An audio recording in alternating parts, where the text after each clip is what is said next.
In 100 ages of the gods, I could not tell thee of the glories of the Himalaya. These words are from an ancient text of the Puranas. The Himalaya, a spectacle of awesome dimensions. Ranges upon ranges, tiers of rock, sharp sky-piercing peaks, and canyons deep beyond measure. The greatest mountain range on this planet. Along with ascetics and sadhus, the original wanderers of the high Himalaya were probably shepherds and their flocks. The quest for fresher pastures took them across the high passes.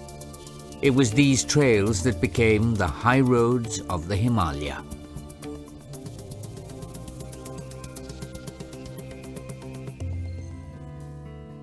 As communities connected, there came the traders and the religious missionaries. Through the millennia, what was common was the fact that people stuck to the roots. If there was any exploration, in the sense we know it today, the explorers, whoever they were, left no records. Thus 95% of the Himalaya was unknown and uncharted, the abode of the gods, a meeting place between heaven and earth, where only the blessed, like the Pandavas, could venture. The 19th century changed everything. The watershed event was the Second Anglo-Sikh War and the subsequent Treaty of Amritsar. The empire was suddenly in possession of some of the highest real estate in the world, from the Sutlej Valley to Ladakh.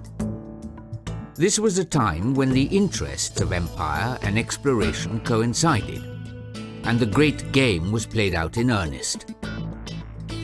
In the moves and counter-moves that followed, both sides deployed some extremely colourful and adventurous characters, like William Moorcroft and club founder member Sir Francis Younghusband. By 1864, the exploration and mapping of large portions of the Indian Himalaya were underway. But north of the border, Tibet remained a blank.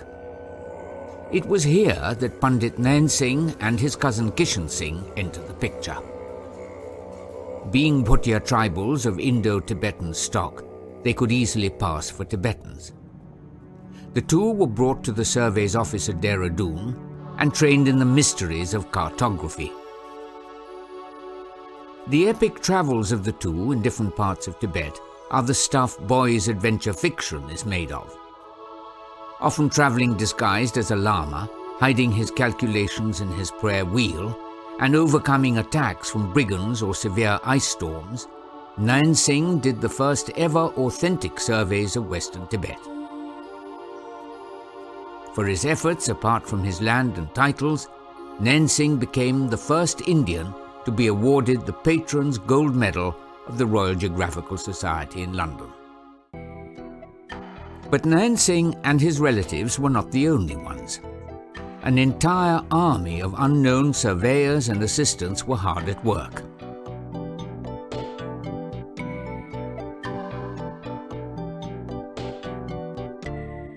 The infant sport of mountaineering, less than a century old in Europe, came to the Himalaya as early as 1883 with W. Graham and his Swiss guides. The Sherpas hadn't been recognized yet. These were the early days. Mountaineers wore bulky tweed clothing, crampons and ice axes were in the Iron Age, and even the ropes were normal hemp, capable of getting wet and soggy. Sometimes the equipment was really basic. Dr. Tom Longstaff's 1907 ascent of Thrissur at 23,360 feet is well known as the first significant Himalayan summit ever. What is not generally known is that Longstaff went to Thrissur by default, as it were. He had applied for permission to do a recce of Everest, but was turned down. Other peaks were being attempted, but Everest was fast becoming the holy grail of mountaineers, the dawn of the "because it's there" age. The Everest expeditions of 1922 and 1924, the mystery surrounding the fate of Mallory and Irvine, made headlines in Europe and gripped the popular imagination. Suddenly, interest in the Himalaya was soaring, and it was against this background that the Himalayan Club was conceived in Shimla. The idea germinated during a casual conversation between two officers taking a stroll on the mall below the Jhaku Hill in Shimla. The aim was to help the increasing number of visiting British mountaineers. So the idea of a Himalayan Club took shape. So it was at a time when expeditions needed a lot of support. Mountain climbing was a bit of an elitist occupation, only the Britishers used to do it. And the Himalayan Club came into being to encourage this, to encourage exploration, to encourage scientific understanding of the mountains, but above all to help people go and climb and explore the mountains. The first meeting of the club was on the 17th of February 1928, which is considered the date of its founding. Among its 127 founding members were people whose names were legend in the worlds of mountaineering and exploration. The first honorary secretary, Sir Geoffrey Corbett, Kenneth Mason, Sir Francis Younghusband, General Bruce, the Duke of Abruzzi, and the only Indian, the Raja of Jubbal. The Commander-in-Chief of India, Sir William Birdwood, became the first president.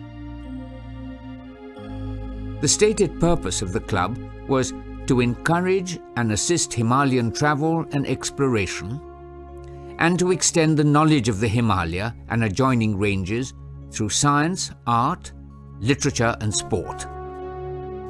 Corbett also hoped it would nurture people who were hard and self-reliant, who would know how to enjoy life on the high hills. The first expeditions to be so encouraged and assisted were Paul Bauer's to Kanchenjunga in 1929 and 1931. 5 peaks higher than 23,000 feet were climbed in 1930 alone. The ascent of Kamet in 1931 was the next major achievement. Frank Smythe, Eric Shipton, and Kesar Singh, an Indian porter, were amongst those who made it to the top.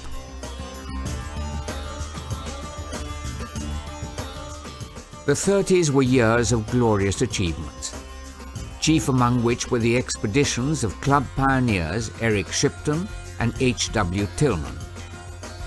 The two entered the pages of exploration history when, along with Ang Tarke and 2 other Sherpas, they forged a route up the formidable gorge of the Rishi Ganga into the inner sanctuary of Nanda Devi. In a later expedition in 2001, we actually built a bridge made of aluminum ladders. It's beyond Ramani, which is that point that I'm talking about, that the route really gets exciting and difficult, and that's what really took all the time to find. You climb up and down like hour by hour, 1,000 feet up, 1,000 feet down. There is a feature called the slabs, which is downward sloping, very fragile rock. And while nobody has really had an accident, it is a terrifying place because if you were to slip, you'd go straight down 2,000 feet into the river. You cross the slabs and then you're confronted with a cliff which you climb by something called, what the early climbers called it, the staircase to heaven. And it's quite an exposed, dramatic thing because people are climbing with loads. This is not mountaineering, this is still route finding. And then once you've climbed across that, you have an insane series of descents to the river and climbing up buttresses until finally at 14,500 feet you come out of the Rishiganga Gorge into these fantastic meadows. And there is Nanda Devi standing above you like a cathedral, 11,000 feet above where you are. It's one of the most incredible treks I've ever done or anyone can do, and it's really one of the most incredible sights.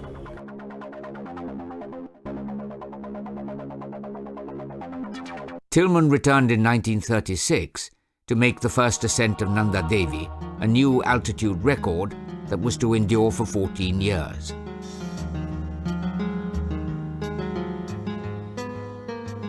In 1938, Himalayan Club member Frank Smythe immortalised the Bhiyundar Valley as the Valley of Flowers, an exploration that took place on his return from Kamet in 1931.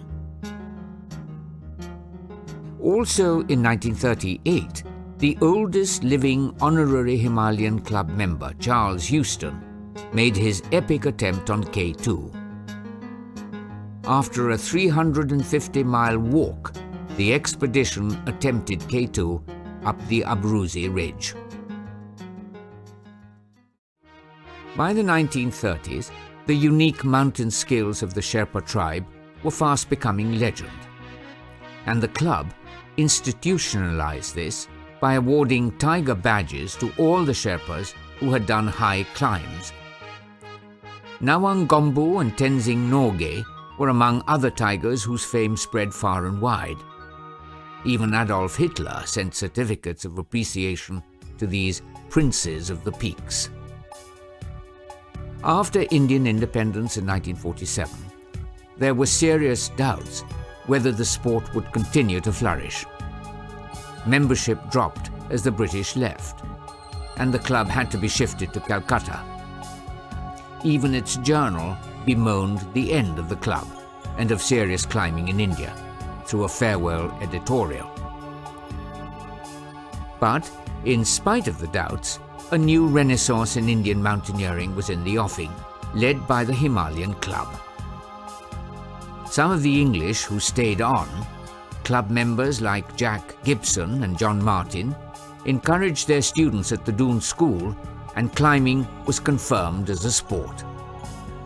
One of their colleagues at the school, Gurdial Singh, climbed Trisul in 1951, the first peak to be climbed by an Indian on an Indian expedition. After about midday, cloud formation took place, but it so happened as the clouds were forming at the lower levels, we were above the level of the clouds. Once we were on the summit, the cloud level was up to 22,000 feet. So we had this great view of Nanda Devi, of all the peaks of Garhwal, above 22,000 feet. Anyway, we were able to manage somehow with the most basic equipment, most basic. And there was no nonsense in those days of carabiners or other accoutrements of modern climbing. In fact, I didn't even have a pair of crampons. None of us had a pair of crampons. Gurdial's Sheesh Asana, or headstand atop the summit, remains an iconic moment for Indian mountaineering.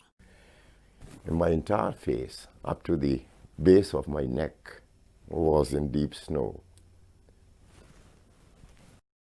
Greenwood, he was a PT instructor. I'm forgetting the exact words. And all he said was, it was a reasonably good attempt, or words to that effect.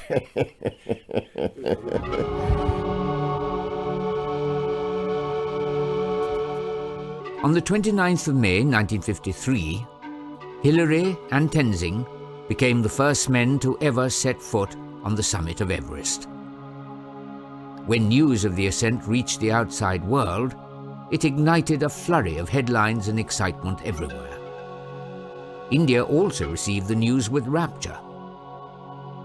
Tenzing, after all, was Indian and a club tiger. In fact, one of the flags strung on the ice axe that he held aloft on the mountain was India's. And as the photograph flashed across the globe, it perhaps did more to motivate a new generation of climbers than any other single event. The Himalayan Club was equally enthused, and a grand reception, the first in the world incidentally, was held in Calcutta for the returning Everest heroes. Another great name and club member, who ranks as a pioneer of Indian mountaineering, was Major N.D. Dayal, popularly called Nandu, with notable climbs on Abi Gamin and Kamet in 1955, along with Gurdial Singh.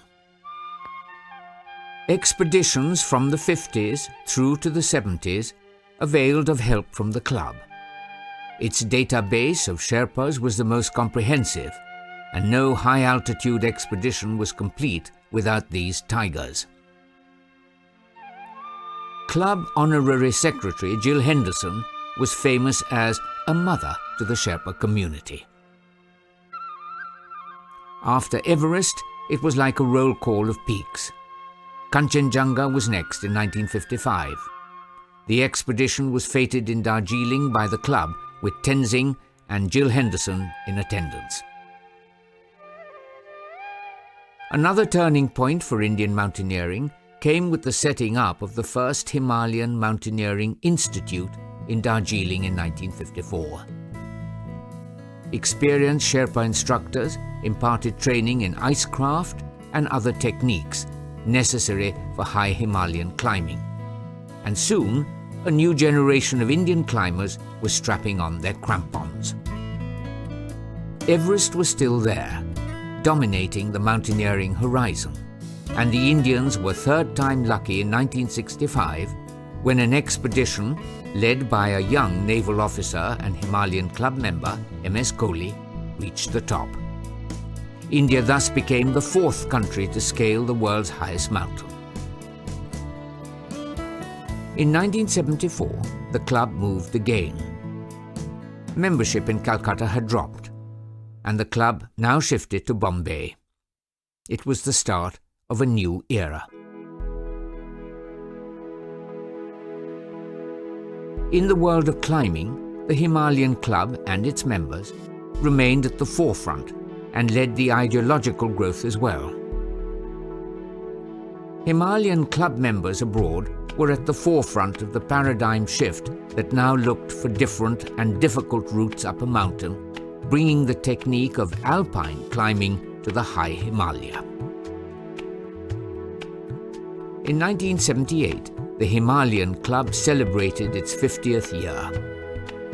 Participants included the legendary ornithologist Dr. Salim Ali and the administrative backbone of Indian mountaineering, H.C. Sareen. By the mid-80s, it was clear that another paradigm shift was needed. All the 8,000ers had been climbed. Each mountain, now this 8,000 meter, Dhaulagiri is climbed 200 times, 150 times. So people were fed up with this.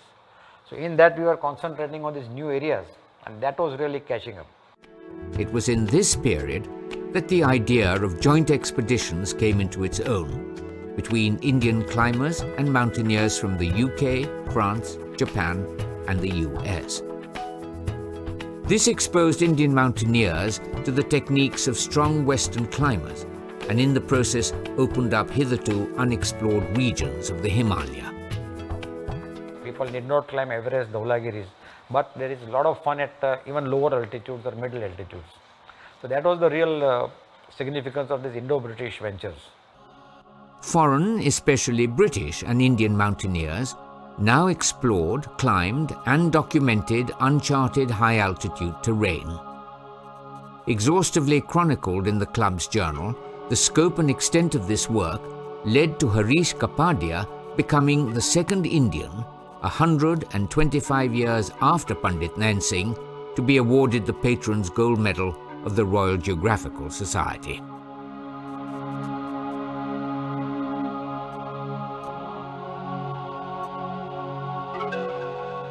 Over the last decades of the 20th century, the Himalayan Club was probably the only global institution of its kind where membership spanned continents and included a good chunk of the international who's who of world mountaineering. More importantly, it is this international membership that allows the club to serve as a bridge, helping cut through the red tape that all mountaineers detest. In the last decade, and even today, many leading mountaineering clubs in the world have had as presidents climbers who are also members of the Himalayan Club, such as Chris Bonington, Doug Scott, Stephen Venables, Mark Ritchie, and Charles Clark. Presidents of the Indian Mountaineering Foundation, including Captain M.S. Kohli and Dr. M.S. Gill, have been Himalayan Club veterans. The club has strong ties in the East as well. Since 1936, when the Japanese team made the first ascent of Nanda Kot, the club has had close relations with climbers from Japan. This has led to a strong bond with the Japanese Alpine Club, a 100-year-old institution, and a few members of each club are elected as honorary members of the other.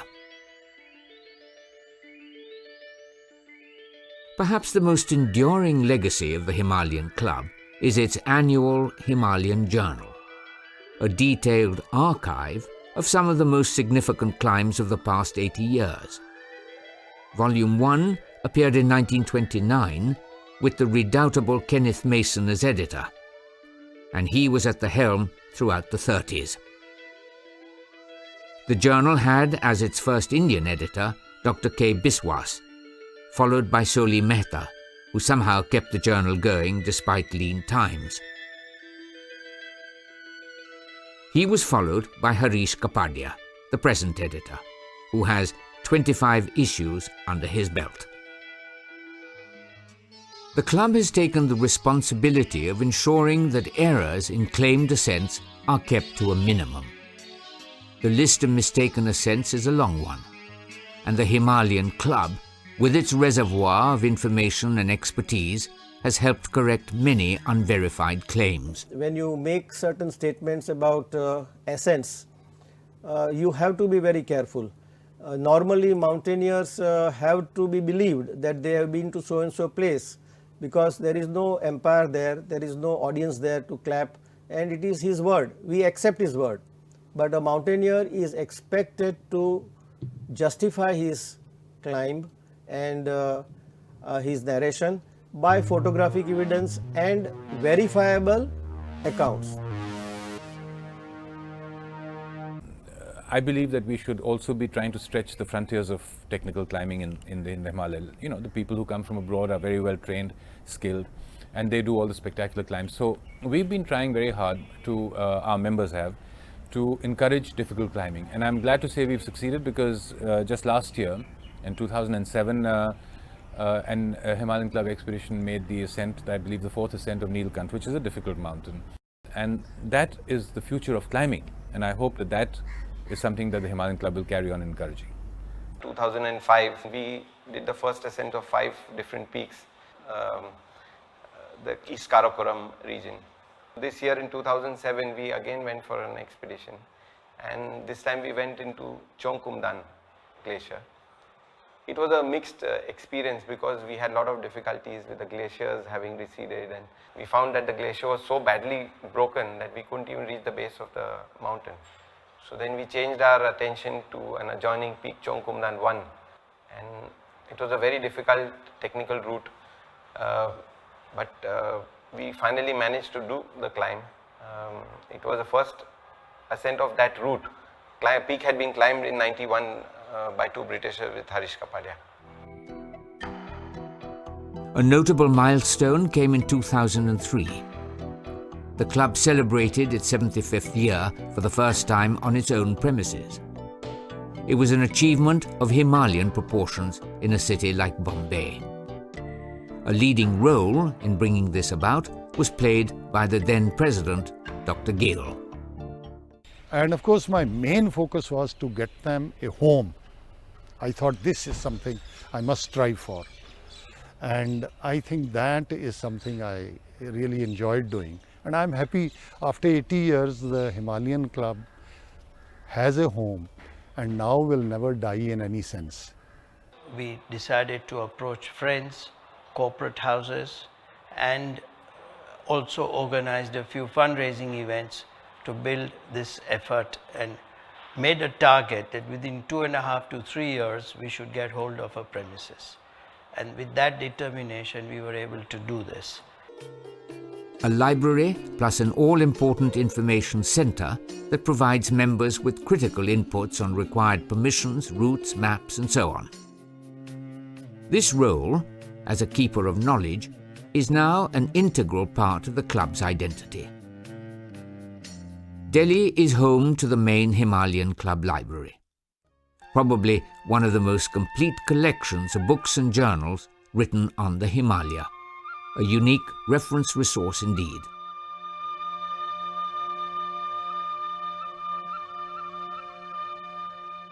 The Himalayan Club has been aptly termed a heritage institution.